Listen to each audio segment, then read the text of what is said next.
నమస్కారం, వార్తలకు స్వాగతం. ముందుగా ముఖ్యాంశాలు. టీడీపీ లీడర్ ప్రెస్ మీట్, పలు అంశాలపై వివరణ.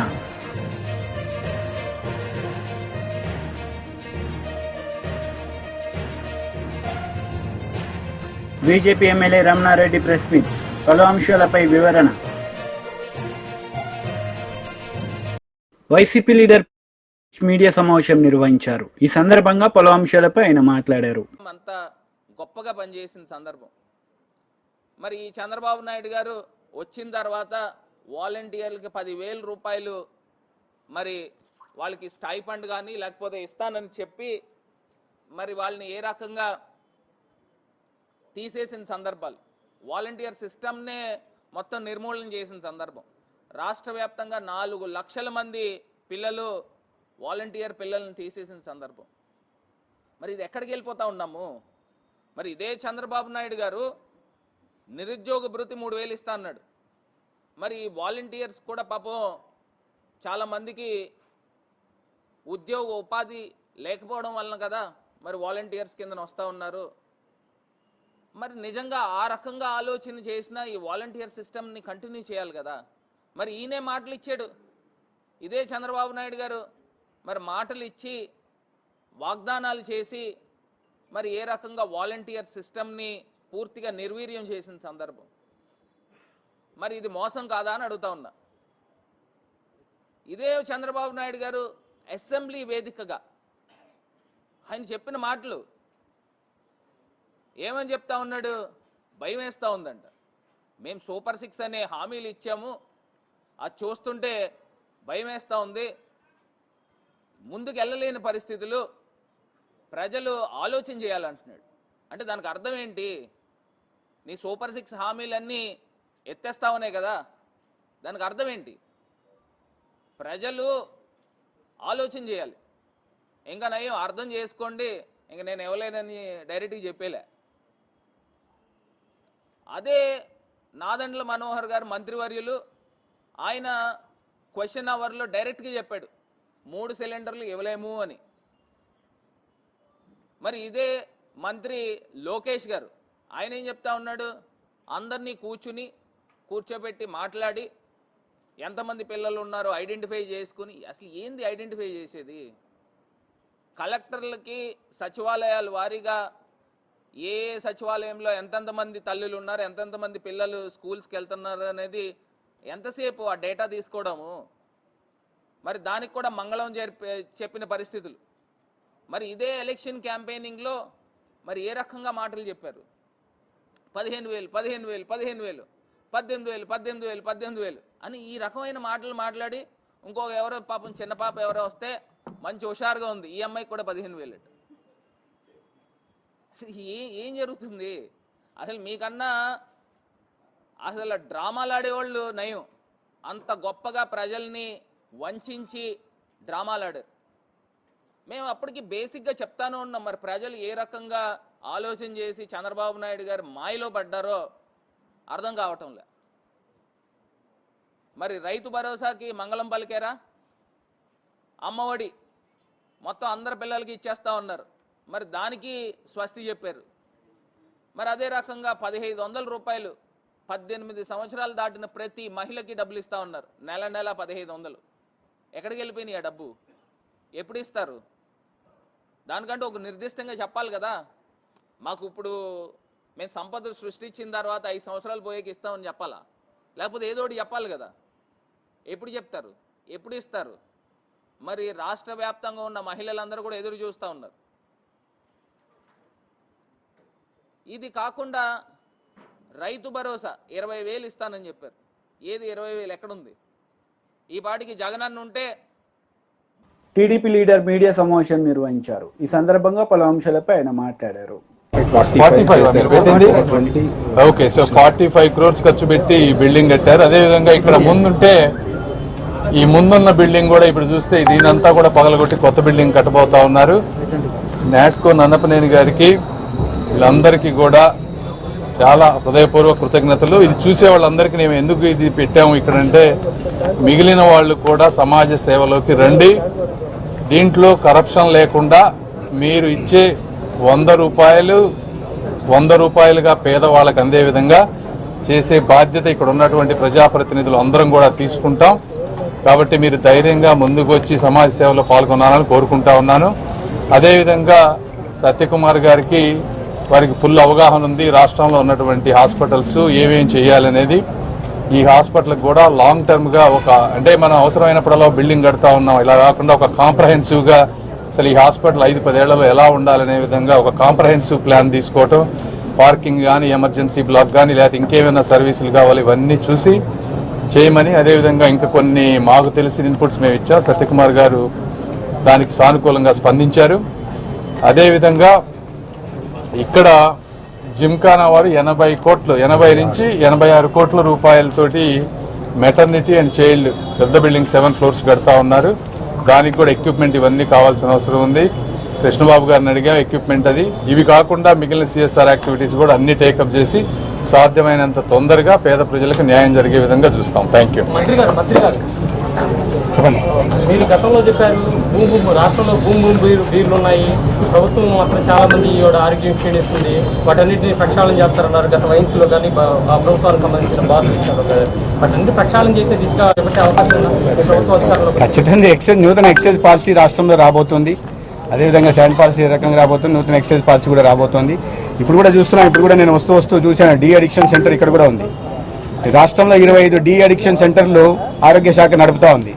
ఎందుకని పెద్ద సంఖ్యలో నడపాల్సిన అవసరం వచ్చిందంటే గత 5 సంవత్సరాలు ఆ నాణ్యత లేని మద్యం తాగడం ఒక కారణమైతే, రెండోది విచ్చలవిడిగా రాష్ట్రంలో అందుబాటులో ఉంటున్న గంజాయి. అంటే గత పాలికలు వీటిని నియంత్రించలేని పరిస్థితుల్లో చిన్న పిల్లలు 7 సంవత్సరాల పిల్లల దగ్గర నుంచి చూస్తున్నాం మనం. ఇదే జిల్లాలో ఏం జరిగాయో కూడా మనం పక్కన పల్నాడు జిల్లాలో ఏం జరిగిన సంఘటన రాష్ట్ర వ్యాప్తంగా ఎటువంటి సంచలనం జరిగిందో తెలుసు. దానికి కారణం ఏంటో కూడా మనకు తెలుసు. అయితే అన్నిటి మీద నియంత్రించే ప్రయత్నం చేస్తున్నాం. దానికోసమే గౌరవ ముఖ్యమంత్రి వారు కేబినెట్ సబ్ కమిటీని కూడా వేయడం జరిగింది నార్కోటిక్స్ కంట్రోల్ కోసం.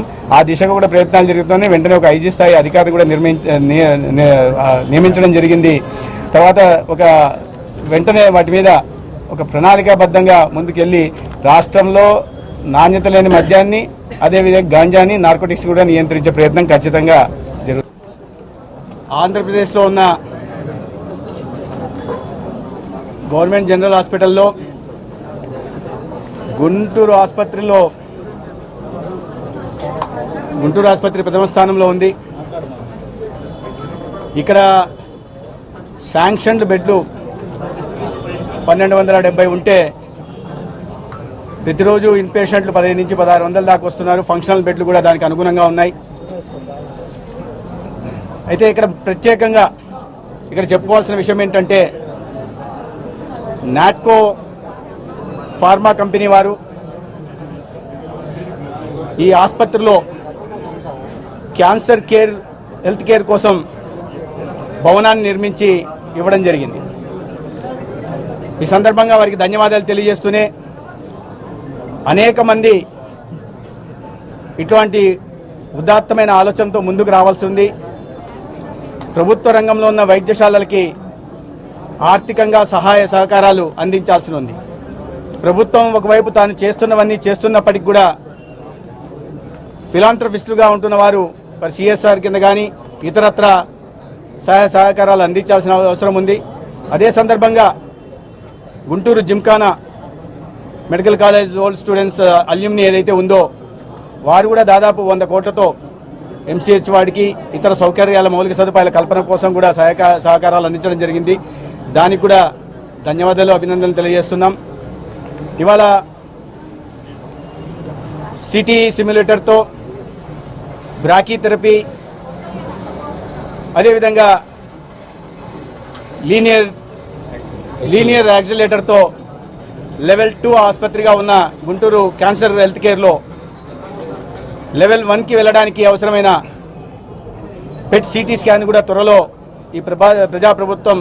బీజేపీ లీడర్ మీడియా సమావేశం నిర్వహించారు. ఈ సందర్భంగా పలు అంశాలపై ఆయన మాట్లాడారు. కూడా ఎగిరెగిరి పడితే ఎక్కడ పోయి నిలబడ్డారు.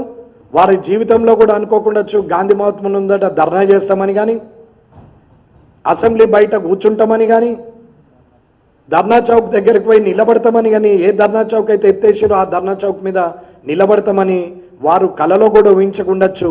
వారు పోయి అక్కడ నిలబడ్డారు. ఆ పూర్తి తెలంగాణ సాధించినామని చెప్పుకున్నటువంటి కేసీఆరే ఇవాళ ముఖం చాటేసే పరిస్థితి వస్తే, ఇవాళ మా సోనియమ్మ ఇచ్చింది తెలంగాణ అని చెప్పి ఎగిరెగిరి పడుతున్న మీరు అప్పుల తెలంగాణను అబద్ధమన్నా కావాలా? లేదు ఇది అప్పుల తెలంగాణనే అంటే మీరు 1,50,000 కోట్లతోని అభివృద్ధి చేస్తామని ఏ మాట అయితే చెప్తారో అది అబద్ధమన్నా కావాలా? ఏది నిజం, ఏది అబద్ధం? అప్పుల తెలంగాణ నిజమా? 1,50,000 కోట్ల అభివృద్ధి అబద్ధమా? లేదా అప్పుల తెలంగాణ అబద్ధమా? అయితే 1,50,000 కోట్ల ధనిక రాష్ట్రంగా ఉన్నటువంటి దాంట్లో నిలువ సొమ్ము ఉన్నట్టు లెక్క, జమ సొమ్ము ఉన్నట్టు లెక్కన. ఇది బట్టి గారు, శ్రీధర్ బాబు గారు, ముఖ్యంగా ముఖ్యమంత్రి గారు చెప్పాల్సిన అవసరం ఉన్నది. నిన్న మాట్లాడతాడు నిజాం ప్రభువు నిజాం కాలేజ్ కట్టించిండు, మూసీనేది చేసిండు, అట్లాగే హుస్సేన్ సాగర్ కట్టిరు, ఇవాళ ఆయన చేసుట్లనే పత్తర్ఘాట్ ఉన్నది, ఆయనే చేస్తుండలా కబూతర్ ఖానా ఉన్నది, ఆయన చేసుట్లనే ఉస్మానియా హాస్పిటల్ ఉన్నది అని చెప్పి మాట్లాడుతున్నాడు. మరి బట్టలు ఉడిపించి బతుకమ్మ ఆడిపించిన నిజాం నవాబు జ్ఞాపకం రాలేదా? ఈ తెలంగాణ, ఈ నిజాం స్టేట్లో ఉన్న ప్రతి ఒక్కరిని పన్ను వసూలు చేసి, రక్తం పిండి, పాలు పిండి, ఆడవాళ్లను మానభంగం చేసి పన్నులు వసూలు చేసిన నిజాం ప్రభు జ్ఞాపకం రాలేదా రేవంత్ రెడ్డి గారు? ఏం మాట్లాడతారు? ఎదురుగా అక్బరుద్దీన్ గారు ఉంటే మీకేమన్నా గజగజ అన్నదా? అక్బరుద్దీన్ గారిని చూస్తే ఏమన్నా చేవ చచ్చిపోయారా? అదా మీ పొగుడతా? అక్బరుద్దీన్ గారికి మీరు చెప్తూ పోతున్నారా? ఇంకా నిజాం ప్రభు పెట్టిన భిక్షనే మన బతుకు అన్నట్టు మాట్లాడుతున్నావు. మన రక్తమాంసాలను పిండి, ఆడవాళ్ళ చనుబాలు పిండి, ఆడవాళ్లను మనభంగం చేసి మన నిజాం స్టేట్లో ఉన్న ప్రజల రక్త మాంసాలతోని పిండి వసూలు చేసి వల్ల హైదరాబాద్ నగరము ఆయన షోకుల కోసం తయారు చేసుకుంటే అదేదో ప్రజల కోసం తయారు చేసినట్టు మాట్లాడుతున్నావు రేవంత్ రెడ్డి గారు. దీనికి ఏమన్నా న్యాయం అనిపిస్తుందా? ఏమన్నా అర్థం ఉందా? తెలంగాణ విమోచన దినోత్సవం సెప్టెంబర్ 17 రోజు చేయాలని చెప్పి ప్రజలందరూ కోరుతా ఉంటే పురాణా నిజాం పోయిండు, నిజాంకు జాగీర్దార్ తిరిగి వచ్చిన కేసీఆర్ పోయిండు, ఇప్పుడు మళ్ళా నయా నిజాం వచ్చినట్టు మాట్లాడుతూ ఉన్నాం. ఇది ఎంతవరకు కరెక్టు రేవంత్ రెడ్డి గారు? ప్రజల ముందొచ్చి మాట్లాడు, ఒకసారి చెప్పి చూడు. అక్బరుద్దీన్ గారి సహకారం తీసుకుంటే దానం నాగేందర్ గారు గెలుస్తారని చెప్పి భూతు పురాణం మాట్లాడిన దానం నాగేందర్ గారు అక్బరుద్దీన్ వచ్చి క్షమాపణ చెప్పాలంటే చెప్పినావు. అది దానం నాగేందర్ గారి గెలుపోవటంలకు సంబంధించిన విషయం కాబట్టి ఆయన ఒప్పుకోవచ్చు. కానీ అసలు తప్పు మాట్లాడితే శిక్ష వేయాలా, సస్పెండ్ చేయాలని మాట్లాడిన ముఖ్యమంత్రి కళ్ళ ముందట భూతు పురాణం ఓపెన్ అయితే కూడా ఒక్క మాట మాట్లాడకుండా మూతి మీద చేసుకొని కూర్చున్నాడు. శ్రీధర్ బాబు గారు జారగిల్లబడి చూస్తున్నారు. బట్టి గారు అట్లాగే మౌనం వహించారు. పొంగులేటి శ్రీనివాసరెడ్డి గారు అట్లాగే కూర్చున్నారు. సీతక్క గారు ఒక్క మాట మాట్లాడలేరు. పొన్నం ప్రభాకర్ గారు నవ్వుతుంటారు. ఎదుటి ఆఫ్ ద రికార్డులో కూడా మాట్లాడినటువంటి ఎదురుగా ఉన్న ఎమ్మెల్యేలకు కూడా కనీసం ఏం మాట్లాడుతున్నాము, ఎలా మాట్లాడుతున్నాము, సభా సంప్రదాయాలు ఏంది అనేది కూడా తెలియని పరిస్థితుల్లో తెలిసిన వ్యక్తులు తెలియని వ్యక్తులను ఉసిగొలుపుతూ అసందర్భంగా అన్పార్లమెంటరీ వర్డ్స్ మాట్లాడుతూ ఉంటే ఈయన మైకులు అన్న మాట వాళ్ళు మైకు లేకుండా అన్నారు. వాళ్ళను తీసి సస్పెండ్ చేసి టర్మినేట్ చేస్తే ఎలక్షన్ లేకుండా 5 సంవత్సరాల దాకా మొత్తానికి ఎలక్షన్లో పోటీ చేయకుండా చేస్తే బుద్ధి వస్తుంది. అప్పుడు నోరుంది కదా, ఒళ్ళుంది కదా, ధనబలం ఉంది కదా, అధికార బలం ఉంది కదా, నేనేదో రాజును అనుకుంటున్నారు. రాజ్యానికి గెలిచిన నియోజకవర్గానికి కానీ మేము సేవకులం, పనోళ్ళము, ప్రజల పక్షాన మాట్లాడాలనే ఆలోచనే లేదు. 95 గంటలల్లో కనీసం గంట సేపు కూడా ప్రజా సమస్యల మీద మాట్లాడలే. ఎంతసేపు భూతు పురాణము, 70 గంటలు భూతు పురాణము. బీఆర్ఎస్ లీడర్ మీడియా సమావేశం నిర్వహించారు. ఈ సందర్భంగా పలు అంశాలపై ఆయన మాట్లాడారు. సీనియర్ సభ్యుడైన ఓవైసీ గారు కూడా, అక్బరుద్దీన్ ఓవైసీ గారు కూడా ఒక దశలో అంటే ఎజెండా పొద్దున షార్ట్ డిస్కషన్ ఎజెండా ఉంటే 10 గంటలకు 11 గంటలకు షార్ట్ డిస్కషన్ ఉంటే అదే రోజు పొద్దున 4 గంటలకు 5 గంటలకు మాకు ఎజెండా పంపించడం. అంటే అవకాశం లేకుండా మేము ప్రిపేర్ కావద్దు, ఆ సబ్జెక్ట్ మీద మాట్లాడద్దు, ఎజెండాని ఏ రోజు కూడా ఒక రోజు మొదలు 24 అవర్స్ మొదలు వాళ్ళు ఇవ్వలే, ఏ రోజు కూడా. అయితే అర్ధరాత్రి లేకపోతే అదే రోజు మార్నింగ్, ఎర్లీ మార్నింగ్. ఇట్లా ఎజెండా పంపడం విషయంలో కావచ్చు, సభ్యుల తిట్లదండకం కావచ్చు, ముఖ్యమంత్రి గారి హావభావాలు కావచ్చు, ఆయన తిట్లదండకం కావచ్చు, ధర్మిలా మొత్తం వ్యవహారం అంతా చూసి, అసెంబ్లీ వ్యవహారం అంతా చూసి, మరి ఇవాళ ఆయన ఎంఐఎం కాంగ్రెస్ పార్టీ మిత్రపక్షం అని చెప్పుకుంటున్నాడు. ఆయన ఏమన్నా అన్నాడు, ఆయన మిత్రపక్ష సభ్యుడైనటువంటి ఎంఐఎం సభ్యుడు, సీనియర్ సభ్యుడు అక్బరుద్దీన్ ఓవైసీ గారు కూడా పాపమైన బాధతో, అంటే ఈ వ్యవహారాన్ని అంతా చూసి 25 సంవత్సరాలుగా నేను సభలో ఉన్నాను, ఇంత అధ్వాన్నంగా సభ నిర్వహించడం నేను ఎప్పుడు చూడలేదు అని ఆయన ఆన్ రికార్డ్ మాట్లాడినాడు అక్బరుద్దీన్ ఓవైసీ గారు. అంటే ఇవాళ అసెంబ్లీ నడిచిన తీరుకు ఆయన వ్యాఖ్యలు, ఆయన అసెంబ్లీలో ఆయన చేసిన వ్యాఖ్యలే దీనికి అడ్డం పడతాయి, నిదర్శనం అని చెప్పి నేను భావిస్తా ఉన్నాం. రేవంత్ రెడ్డి గారు జనరల్ గా ముఖ్యమంత్రి గారు అంటే ఏంటి, సభకు సభానాయకుడిగా పరిగణించాలి. ఆయన సభానాయకుడు కాకుండా ఒక అటవిక రాజ్యానికి రాజు ఎట్లయితే అటవికంగా ప్రవర్తిస్తాడో అట్లా ప్రవర్తించినాడు.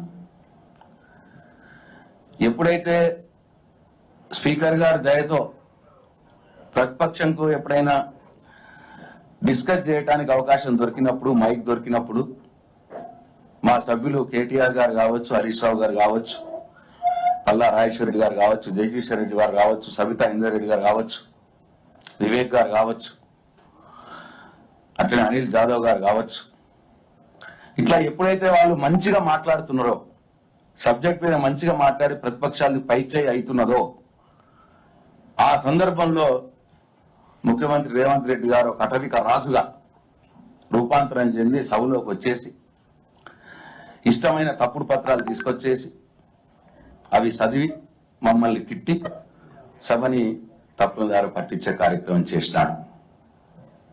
మా ఏ చర్చ కూడా ముగించలే మేము. అన్ని చర్చల్ని కూడా మధ్యలోనే సీఎం గారు రావాలి, ఏదో తప్పుడు పత్రాలు చూపెట్టాలి, చదవాలి, ఏదేదో పొలిటికల్ గా మాట్లాడాలి, సభను పక్కుదోవ పట్టించాలి, మా చర్చను మొత్తం ముగింపజేయాలి. ఆ రకంగా వ్యవహారం చేసినాడు. టోటల్ గా ఈ సభ మొత్తం జరిగింది గత ప్రభుత్వం మీద ఏడుపు, కేసీఆర్ గారిని తిట్టుడు, మేము ఎవరైనా ప్రజా సమస్యలు లేవైతే మమ్మల్ని బెదిరించుడు, మొత్తం ఆ కౌరవ సామ్రాజ్యం తిరిగా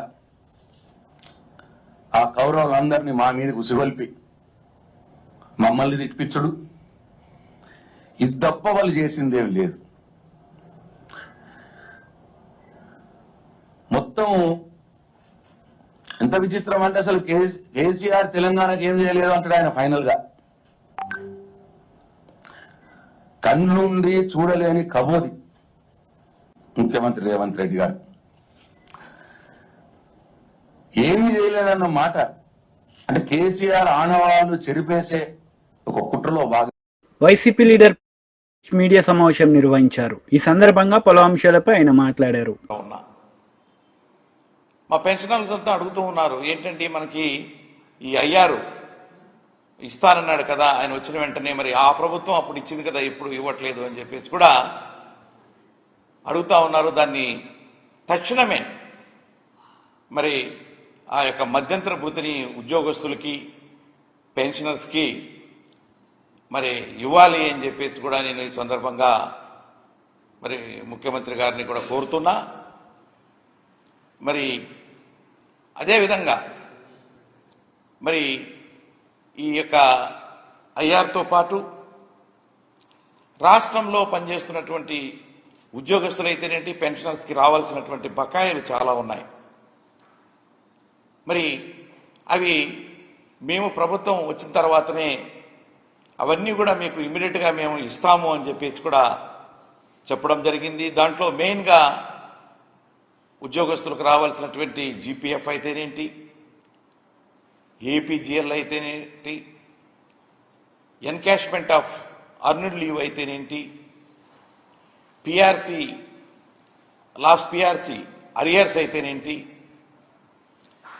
మెడికల్ రియంబర్స్మెంట్ అయితేనేంటి, ఇవన్నీ కూడా ఉద్యోగస్తులకు రావాలి. రిటైర్ అయినటువంటి పెన్షనర్స్ కూడా మరి పెన్షనరీ బెనిఫిట్స్ కూడా మరి వాళ్ళకి రావాల్సినటువంటి అవసరం ఉంది. ఇవన్నీ కూడా మా ప్రభుత్వం వస్తే ఇస్తాము అని, ఇమీడియట్గా ఇస్తామని చెప్పారు. అవి కూడా ఇంతవరకు ఉద్యోగస్తులు ఎదురు చూస్తూ ఉన్నారు. అవి కూడా ఇమ్మీడియట్గా ఇవ్వాలి అని చెప్పేసి కూడా నేను ఈ సందర్భంగా కోరుతూ ఉన్నాను. ఇవన్నీ కూడా మేనిఫెస్టోలో చెప్పారు. మేనిఫెస్టోలో చెప్పారు కాబట్టి ఉద్యోగస్తులు అయితేనేంటి, పెన్షనర్స్ కూడా ఎదురు చూపులు చూస్తూ ఉన్నారు అని చెప్పేసి కూడా నేను ఈ సందర్భంగా తెలియజేస్తా ఉన్నా.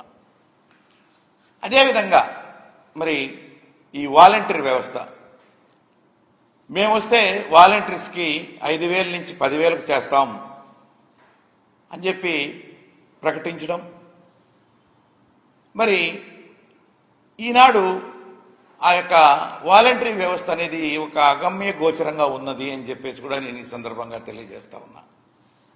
మరి దాదాపుగా వాళ్ళు 2,50,000 మంది దాకా ఉన్నటువంటి వాళ్ళు మరి రోడ్డున పడేటువంటి పరిస్థితి ఏర్పడుతూ ఉంది. వాళ్ళకు జీతాలు పెంచకపోగా ఉన్నటువంటి 5,000 కూడా ఇంతవరకు ఈ జూలై మాసం కానీ, అంటే జూన్ మాసానికి ఇచ్చేటువంటి ఆ శాలరీ ఏదైతే ఉందో జూలై 1వ తారీఖున కానీ ఆగస్టు 1వ తారీఖున కానీ 2 నెలలు కూడా వాళ్ళకి పే చేయలేదు. అంటే ఆ వ్యవస్థ ఉన్నదా లేదా అనేది కూడా ఒక అపనమ్మకంగా ఉంది, అసలు కన్ఫ్యూజన్గా ఉంది. కొంతమంది ఏమో కొనసాగుతుందని చెప్తారు, కొంతమంది ఏమో లేదని చెప్తారు. ఎక్స్టెన్షన్ కూడా వాళ్ళకి 1 year ఎక్స్టెన్షన్ ఇస్తారు జనరలీ. ఆ ఎక్స్టెన్షన్ కూడా జూలై మాసాంతానికి అయిపోయింది. అంటే జూలై 1వ తారీఖు, ఆగస్టు 1వ తారీఖు నుంచి దాన్ని రెన్యువల్ చేయాల్సినటువంటి అవసరం కూడా మరి ఆ ప్రభుత్వం మీద ఉన్నది అని చెప్పేసి కూడా నేను ఈ సందర్భంగా తెలియజేస్తా ఉన్నాను. అదేవిధంగా మరి ఈ మేనిఫెస్టోలో చెప్పినటువంటి విధంగా దాదాపు రాష్ట్రంలో ఉన్నటువంటి 3,80,000 మంది పెన్షనర్స్ ఉన్నారు. వాళ్ళందరికీ ఒక పెన్షనర్స్ కోసం ఒక కార్పొరేషన్ను మేము వచ్చిన తర్వాత ఏర్పాటు చేస్తామని చెప్పేసి మేనిఫెస్టోలో చెప్పారు. మరి దానికి కూడా మరి శ్రీకారం చుట్టి రిటైర్ అయినటువంటి ఉద్యోగస్తులకి వాళ్ళకున్నటువంటి ఇబ్బందులు ఏవైనా కూడా త్వరితగతిన సాల్వ్ చేసుకునేదానికి అవసరం ఉండేటువంటి ఆ యొక్క కార్పొరేషన్ కూడా మీరు చెప్పినటువంటి విధంగా దాన్ని మరి నెలకొల్పాలి అని చెప్పేసి కూడా నేను ఈ సందర్భంగా కోరుకుంటూ ఉన్నాను. అదేవిధంగా మరి రాష్ట్రంలో పనిచేస్తున్నటువంటి ఉద్యోగస్తుల్లో దాదాపు కొత్తగా అపాయింట్ అయినటువంటి ఈ యొక్క గ్రామ సచివాలయంలో పనిచేస్తున్నటువంటి 1,20,000 ఉద్యోగస్తులతో పాటు అంతకుముందు ఎక్కువ మంది టీచర్స్ కానీ కొంత పోలీసులో ఉన్నటువంటి వాళ్ళు కూడా ఒక 2.5 lakh 3 lakh ఎంప్లాయీస్ దాకా ఈ సిపిఎస్ కిందకి వస్తారు. వాళ్ళంతా కూడా ఇంతకు ముందు ఉన్నటువంటి ప్రభుత్వంలో కూడా దీని మీద డిస్కషన్స్ జరిగాయి. మరి సిపిఎస్ను రద్దు చేయమని చెప్పి ఆ ఉద్యోగ వర్గాలన్నీ కూడా అడుగుతూ ఉన్నాయి, ఉద్యోగ సంఘాలు కూడా అడిగాయి. అయితే ఆనాడు ఉన్నటువంటి ప్రభుత్వం సిపిఎస్ను రద్దు చేయలేము, ఒక జిపిఎస్ విధానాన్ని తీసుకొస్తాము అని చెప్పి ఉద్యోగ సంఘ నాయకులతో దప్పదప్పాలుగా జరిగినటువంటి జాయింట్ స్టాఫ్ కౌన్సిల్ మీటింగ్స్లో కూడా తెలియజేసి మరి రిటైర్ అయ్యే నాటికి వచ్చేటువంటి ఆ యొక్క శాలరీలో ఒక సగభాగం ఇస్తూ దాని మీద డిఆర్ కూడా డిఎన్ఎస్ అలవెన్స్ కూడా ఆ యొక్క రిటైర్ అయినటువంటి సిపిఎస్ ఉద్యోగస్తులకి వచ్చేదానికి అవకాశం ఉంటుంది కాబట్టి. వార్తలు ముగించే ముందు ముఖ్యాంశాలు మరోసారి. టీడీపీ లీడర్ ప్రెస్ మీట్, పలు అంశాలపై వివరణ.